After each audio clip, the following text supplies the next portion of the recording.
Nabi Muhammad.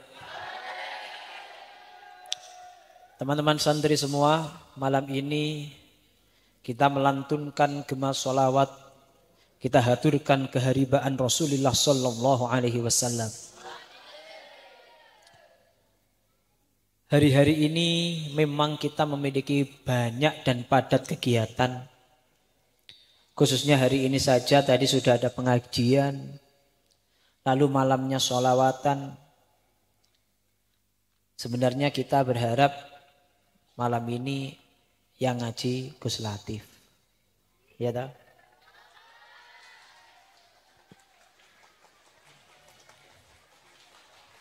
Ya.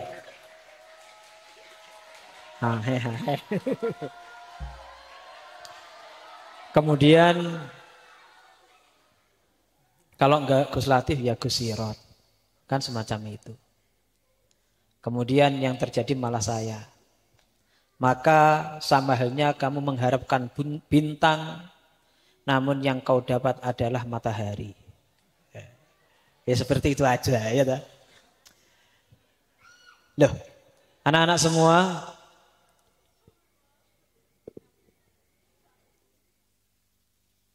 kita ini sholawatan dalam rangka apa? Isra Mi'raj. Isra Mi'raj itu apa?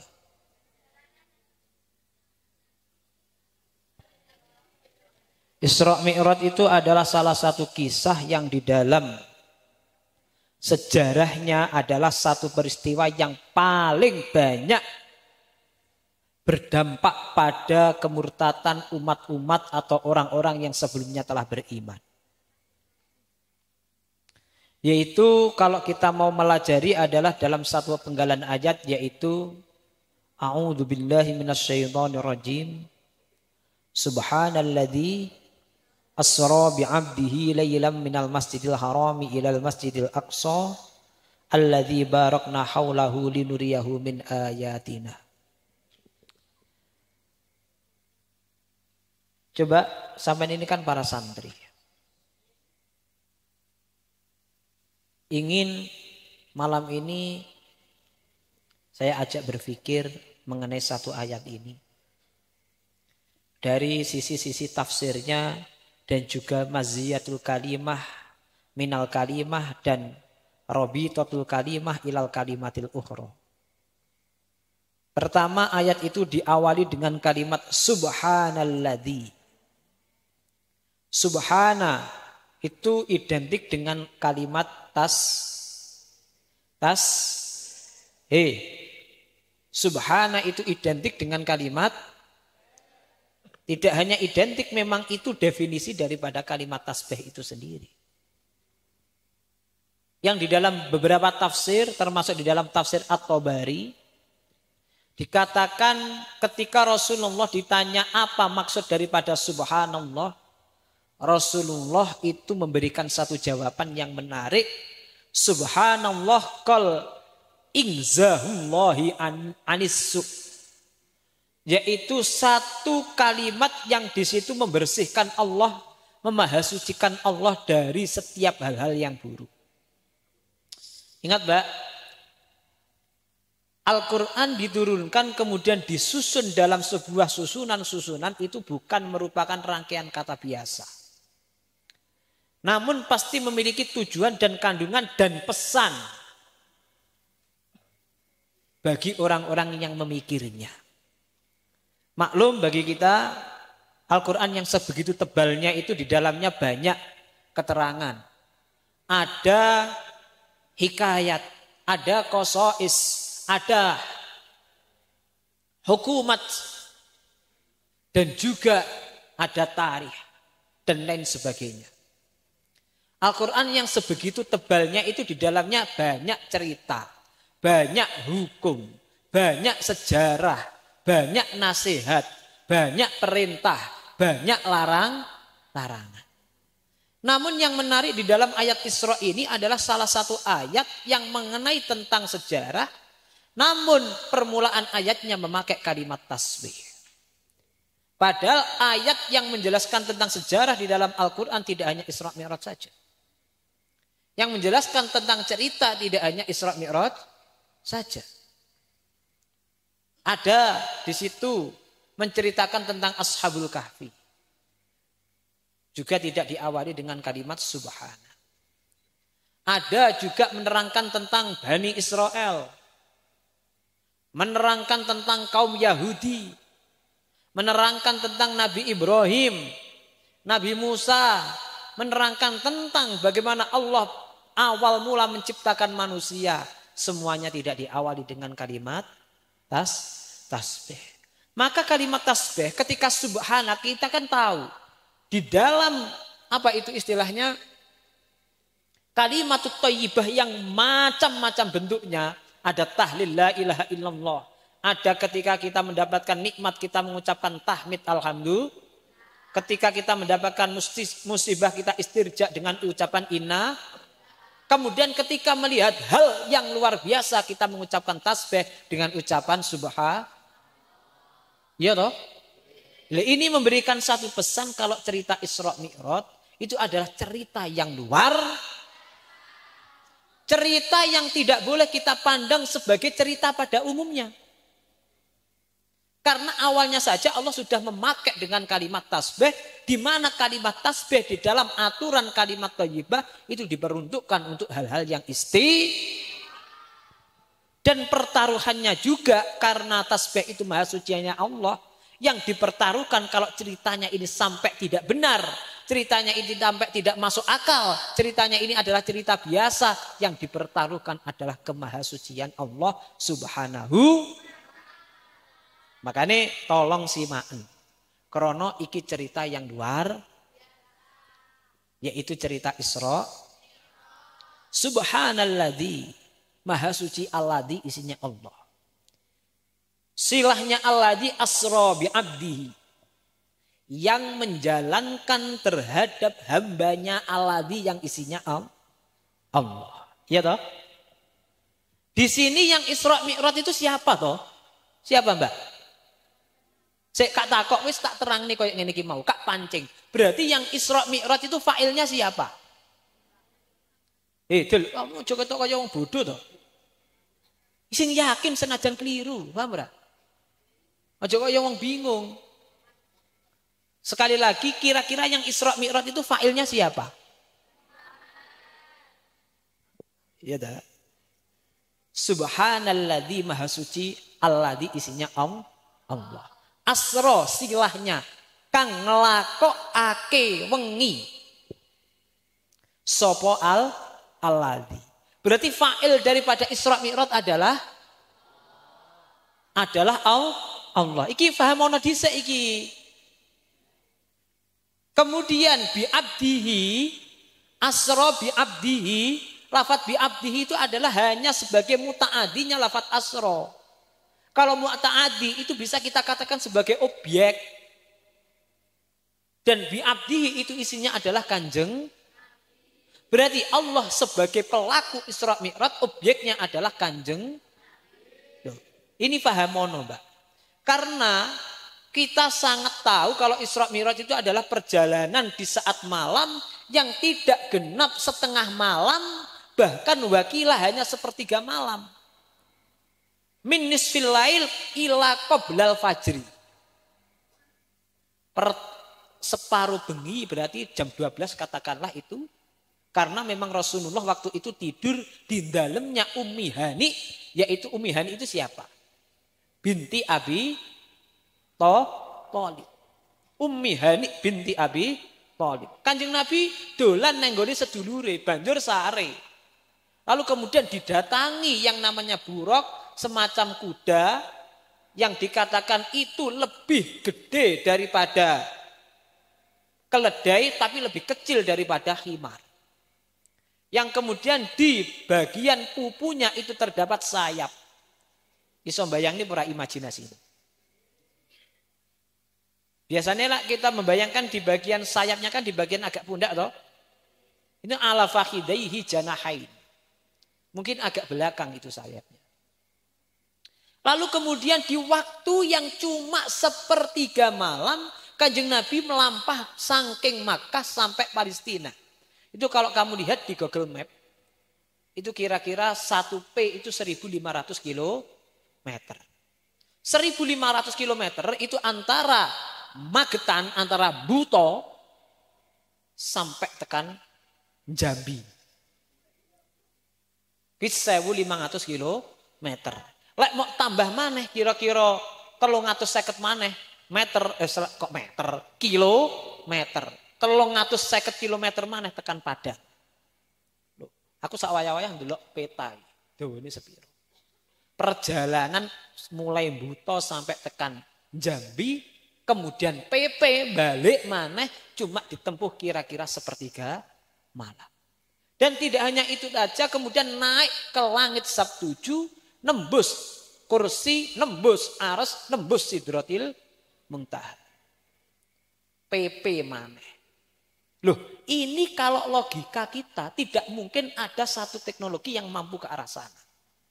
Apalagi di saat itu. Maka sebenarnya untuk memahami biar ini masuk akal. Karena dulu sejarahnya orang tidak mempercayai Islam. Karena mendengar cerita Isra Mi'raj itu menganggap Isra Mi'raj itu tidak masuk. Tidak masuk. Karena tidak mungkin kemampuan manusia mampu melakukan perjalanan sejauh itu dalam durasi waktu sesingkat itu. Maka jawabannya adalah di dalam surat Isra itu. Kalau kita tahu yang menjalankan atau yang melakukan Isra Mi'raj itu adalah Allah. Dan Kanjeng Nabi itu adalah objek. Maka jangan dikatakan Kanjeng Nabi telah melakukan perjalanan. Jangan gitu. Yang telah melakukan perjalanan proses itu adalah Allah. Analoginya. Kowe lek isih angel. Wis kita bingung lagi. Iya toh? Lek kita bingung pakainya analogi. Makanya ada ayat watil kal amsalu nadribuha linnas. Watil kal amsalu nadribuha linnas. Saya membuat contoh-contoh analogi-analogi di atas untuk bisa dipahami oleh manusia. Artinya apa? Kalau Imam Ghazali di dalam kitab Ihya-nya mengatakan kathirun minal umur la tudrikuhu kathirun minal ukul wal afham. Illa bidor bil amsal. Itu loh anak juz 3 bab ajaibil qalbi. Yaitu keistimewaannya hati. Imam Ghazali dawuh, kathirun minal umur la tudrikuha kathirun minal ukul wal afham illa bidor bil amsal.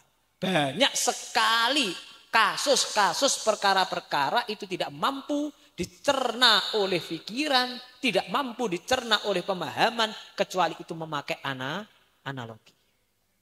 Makanya di dalam Al-Quran juga dikatakan, innallaha la yastahyi ayyadriba mathalam ma ba'udatan fama fauqaha.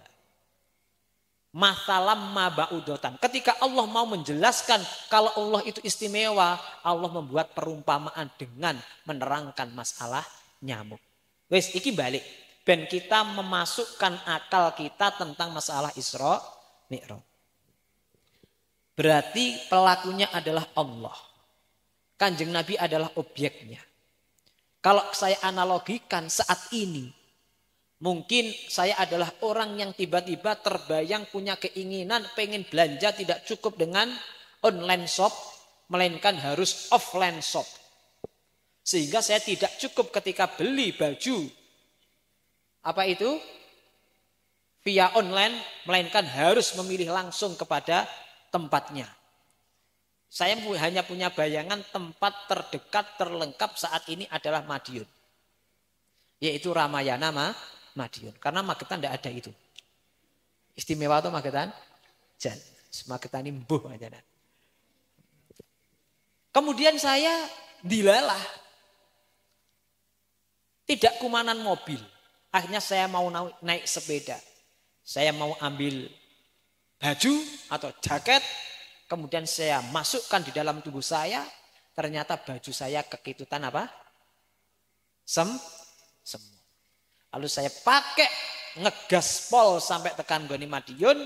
Tentu sampai Ramayana cuma 1,5 jam.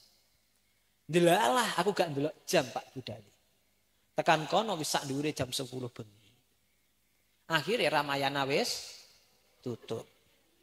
Puter balik aku akhirnya. Ngetrek maneh krana kecewa, iya toh? Tekan omah langsung lepas baju, lepas jaket, kemudian saya centelkan lagi semut yang tadi sempat nyantol di kantong saya, pulang ke rumahnya, kemudian berkata kepada kaumnya, wahai kaumku, ma'asyiras semut. Kamu tidak tahu toh saya 3 jam ini dari mana? Oh iya, kowe kok ora ketok 3 jam iki nang ndi? Saya 3 jam ini telah ke Madiun, ke Ramayana untuk melihat di arah sana. Kemudian saya lalu pulang lagi ke sini dengan waktu hanya 3 jam. Ini otak semut tentu tidak akan mampu mencerna bagaimana makhluk sekecil semut bisa melakukan 3 jam sampai tekan kota Madiun lalu PP. Lah wong kowe iki cara iki semut iki. Lah wong kowe iki lho cara melayu, katik sikilmu sak mono. Kowe 3 jam metu kok buta lho rong karuan. Kok kowe wis ngomong tekan Ramayana. Ini adalah pertanyaan daripada semut yang memikir pakai otak semut. Coba dia berpikir pakai teknologinya bukan semut tapi teknologinya manusia. Wahakada masalah Isra Mi'raj. Kanjeng Nabi itu tidak menjadi pelaku. Kanjeng Nabi itu menjadi objek. Wah, iki kira-kira keterangan kayak ngene iki urung mate enek, Pak. Nggih. Rono kabeh ngomong Kanjeng Nabi kuwi Isra, seolah-olah Kanjeng Nabi itu adalah pelaku. Lek ngampe orang nampa karo keteranganku iki kon rene. Ayo golek tafsir ndi sing kemudian ngomongnya Kanjeng Nabi sebagai fa'il. Pasti Kanjeng Nabi sebagai objek. Akhirnya kira-kira kalau keluarga semut diterangkan, kowe iki aja langsung bantah. Aku mau jalan-jalan neng kantong-kantong mbok menawa nemu permen. Lalu kemudian gak sadar kaget aku langsung mak geregal kantong klambi sing tak nggo kuwi mau kesaut karo sing duwe banjur dinggo nggo numpak sepeda tekan gone Madiun PP. Makanya aku 3 jam wis iso PP antarane Buto karo Madiun. Iki kira-kira kaum semut baru bisa masuk akal atau tidak? Bisa toh? Nah, ini namanya adalah analogi. Banyak sesuatu yang kemudian ketika dicerna tanpa analogi itu tidak ngerti, tapi setelah pakai analogi itu ngerti. Contoh, kita ini disuruh beriman kepada siapa? Allah itu tampak atau tidak? Allah itu bisa dipegang atau tidak? Allah itu bisa dilihat saat ini atau tidak? Masa sesuatu yang tidak bisa dipegang, sesuatu yang tidak tampak, sesuatu yang tidak bisa dilihat, tidak bisa disentuh, lalu itu ada. Kadang-kadang banyak orang yang kemudian mau beriman itu kesulitan. Sebab apa? Sampai saat ini Allah belum pernah ditemukan wujud sosoknya kayak apa. Lalu karena tidak nampak wujud sosoknya kayak apa, berpikir kalau Allah itu tidak ada. Nah ini seharusnya orang itu berpikir dengan sesuatu yang ada di sekitarnya lagi pakai analogi. Banyak sesuatu yang tidak nampak, sesuatu yang tidak bisa dilihat, tidak bisa dipegang namun itu ada. Contohnya apa? Sinyal. Iya toh? Sinyal itu nampak atau tidak? Wifi. Ini di sini ada wifi atau enggak ini? Loh enten, kowe nggo HP ta?